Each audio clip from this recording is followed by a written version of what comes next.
Happy summertime, everyone! Welcome aboard to a brand new episode of Nick Jukebox. Today's episode of Nick Jukebox is going to be something a little bit different. In honor of E3 2014, one of the biggest events in gaming ever, Nick Jukebox will be playing off songs based off of Nickelodeon video games. That's right, Nickelodeon video games. At one point in our lives, we all played at least one video game based off of a Nickelodeon show. Regardless of which console that you played it in, whether it be the major consoles or the handhelds, we've all had fond memories of playing at least one Nickelodeon video game from our childhoods. Just like with any episode of Nick Jukebox, we'll start off with the opening theme and go on with the ending theme. But in this case, we'll start off with the title screen and conclude it with the ending credits. So let's start it off with the title screen for Aaahh! Real Monsters, for the Super Nintendo and for the Sega Genesis. And then afterwards, we have Stimpy's Invention for the Sega Genesis. And this is coming from the level The Pound Dungeon. Now, I personally played Stimpy's Invention a lot when I was a kid. I found a used copy of Stimpy's Invention for around like $4. I played every single waking moment of it, and I've beaten the game multiple times. While I did find it a bit frustrating, when I switched it over to the easy mode, I had a lot of fun playing with it. Out of all the Ren and Stimpy games, this is probably the best that it ever came out, because if you recall from Lisa Foyles' top 5 worst Nicktoons games, the Ren and Stimpy games were pretty much crappy. And then we have a couple of other songs from Nickelodeon video games, so let's kick it off with the title screen for Aaahh! Real Monsters.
and that was the rocket level for Rugrats in Paris the movie for the Game Boy Color. The Game Boy Color version of Rugrats in Paris is a horrible game. It is so incredibly frustrating. However, the music is pretty decent. And then before that, it was Mondo Mountain from Rocket Power Beach Bandits.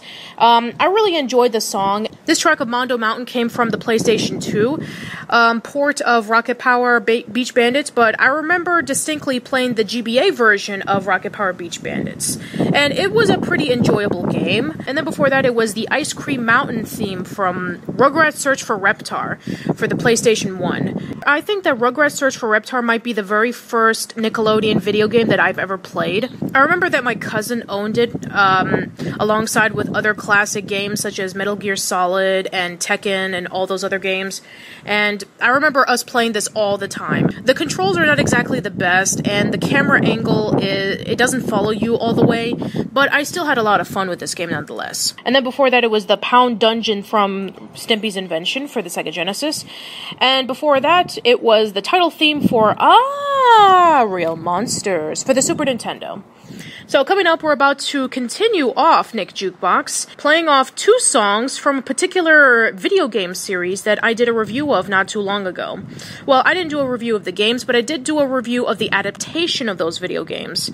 It came out in 2007 on Nickelodeon, and it received poor remarks from both the fans and the average viewers. What was that? Tak and the Power of Juju. Now, I distinctly remember seeing my cousin playing the first game, and I took a gander at it, and I remember not liking it. I remember that the controls were a little bit floaty, the level design wasn't very impressive, and I didn't really get invested in the story. The only standouts for me were, of course, Patrick Warburton voicing as Locke, and in some aspects, the music.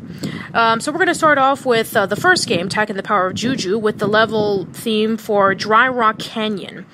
And then afterwards, we have Tak 2, the Staff of Dreams, and we're going to play off the Dream Guardian No. 2 theme. And then afterwards, we got a couple of other songs, so let's kick it off with the Dry Rock Canyon theme from Tak and the Power of Juju.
and that was Bikini Bottom / Sand Mountain for the video game of SpongeBob Battle for Bikini Bottom.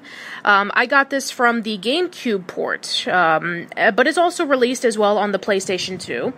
And I always found it to be a very enjoyable game. I think that out of all the games that I've ever played that had to do with something Nickelodeon related, I think this may be one of the best that had ever came out. And then before that, it was Level 1-1 from Danny Phantom, the Ultimate Enemy. And if you play this game, it's basically telling the story of the Danny Phantom TV movie regarding about in the future how Danny turns into an evil phantom by the name of Dan Phantom when combining with his powers and Vlad Plasmius's powers. It's a pretty enjoyable game. It's a bit mediocre in my opinion, but nonetheless it was pretty enjoyable. And then before that it was Country Boy's Theme from the Fairly Odd Parents Breaking the Rules, and I believe this is for the PS2. The Fairly Odd Parents has had his fair share of video games, and I found this one to be quite enjoyable. This is probably one of my all-time favorite themes of all, the Country Boys theme. Every time that I would play this game, it always gets stuck on my head, even after I played the level. In some aspects, it does get a little bit frustrating on points, but other than that, it's pretty decent. And then before that, it was the Dream Guardian number 2 theme from Tak 2, The Staff of Dreams. And then before that, it was the Dry Rock Canyon theme from Tak and the Power of Juju. Coming up, we're about to conclude this episode of Nick Jukebox with playing off songs from the Nicktoons series. Yes. These are the games that featured the Nicktoons characters in a crossover. Like, you get to visit in multiple stages, and you get to play as multiple characters from the Nickelodeon shows that came out at the time. Some of them were pretty good, others were kind of meh, others were really awful. But still, nonetheless, I mean, having the opportunity to play as your favorite Nicktoon character and playing a level that is based off of a Nickelodeon show is actually really, really awesome. We're going to start off with the Prison Breakout theme from Nicktoons Unite. And then afterwards, we're going to have the Retroville Boss from Nicktoons Globs of Doom. And then afterwards, we got a couple of other songs right before we concluded. So here we are with the Prison Breakout theme from Nicktoons Unite.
And that was the Green Hill theme from Nicktoons Battle for Volcano. Yeah, the title definitely sounds like Green Hill Zone from Sonic the Hedgehog, but it's not. And then before that we have Zim's Bass from Nickelodeon Party Blast. It was kind of like a Nicktoons version of Mario Party.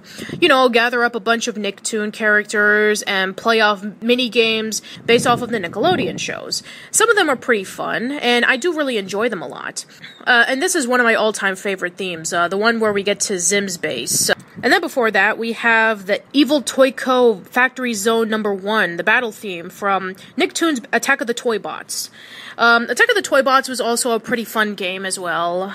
It's not as well known as, say, Nicktoons Unite, but it's pretty fun nonetheless. And I really like the Evil Toy Co. factory stages. They're a lot of fun, and I also like the music that plays along with it. And then before that, it was the Retroville boss from Nicktoons Globs of Doom. And then before that, it was the Prison Breakout theme from Nicktoons Unite. Now we're about to conclude this episode with the ending credits for Avatar: The Burning Earth for the GBA. All the Avatar games that I played, such as The Burning Earth and Into the Inferno, they were okay. They were pretty decent games. I enjoyed them. I think the best one was, in my opinion, Into the Inferno. I really enjoyed that one a lot. The Burning Earth, I remember distinctly playing that one for the PS2, and then I got completely bored, like 20 minutes into the game. But the one thing that I did remember when playing through The Burning Earth for the first time was the music. Although it may not be as good as Jeremy Zuckerman's music, but it's still pretty decent nonetheless. And that concludes this very special episode of Nick Jukebox, dedicating to the Nickelodeon video games. Right before we go, I want to ask, what is your most anticipated game from E3 2014? Who do you think is going to win? Sony, Microsoft, or Nintendo? Post down below and let us know. Until then, this is Patricia from Old School Lane. Hope to see you soon. Take care.